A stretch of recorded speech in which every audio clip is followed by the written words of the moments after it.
For the first part of question 5, it asks, explain how end diastolic volume, EDV, time spent in diastole, end systolic volume, or ESV, and time spent in systole respond to increasing intensity. First things first, EDV, or end diastolic volume, is the volume of blood in the heart at the end of diastole. Diastole is when the heart is filling with blood during a cardiac cycle. ESV, or end systolic volume, is the amount of blood left in the heart after systole, and systole is the contraction of the heart when the blood is ejected and sent to the rest of the body. So how these variables respond to increasing intensity is, as we increase in intensity, we increase in the volume of blood in our body. Therefore, we can have our heart fill with more blood, increasing our end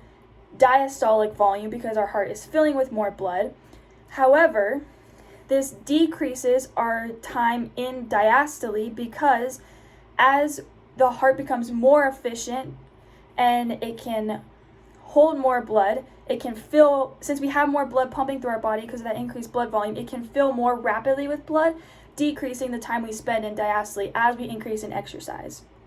intensity during exercise. On the flip side, with end systolic volume,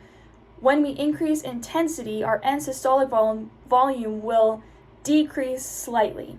And this happens because as our heart can fill with more blood, it can then eject and pump more blood to our working muscles to supply them with oxygen and the energy they need to keep working. And I say it will slightly decrease because, an important part of ESV is that it'll never be zero because there always needs to be a little bit of blood left in the heart. We can never pump out 100% of the blood that we fill it with. So it'll decrease slightly, and we will also decrease the time that we were in systole because the heart will be able to pump the blood faster out of the heart because that, as we increase in intensity, again, our heart rate is increasing, so our heart is beating faster, and so we'll be able to fill faster and we'll be able to eject and contract that blood out of our heart faster. And now for the second part of question 5, it asks, how do these affect stroke volume's response to increasing intensity, and why does stroke volume respond that way? So with increasing intensity, our stroke volume will gradually increase as the intensity increases, and this is because stroke volume will increase the greater the difference is between EDV, or end diastolic volume, and ESV, end systolic volume. This means that, because stroke volume is the amount of blood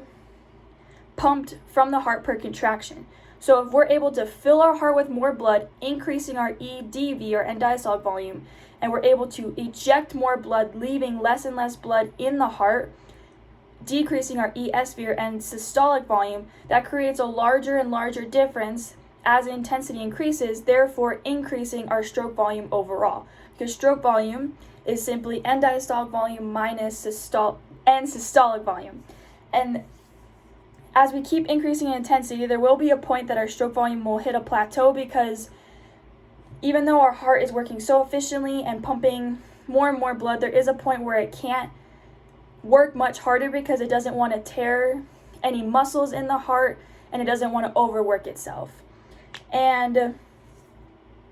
the reason that stroke volume can continually increase is again because of that increase in blood volume, which then leads to increased stretch and strength of the heart, or more specifically ventricular distability and contractility, which means that it can stretch and hold more and then be able to contract more forcefully to eject more blood.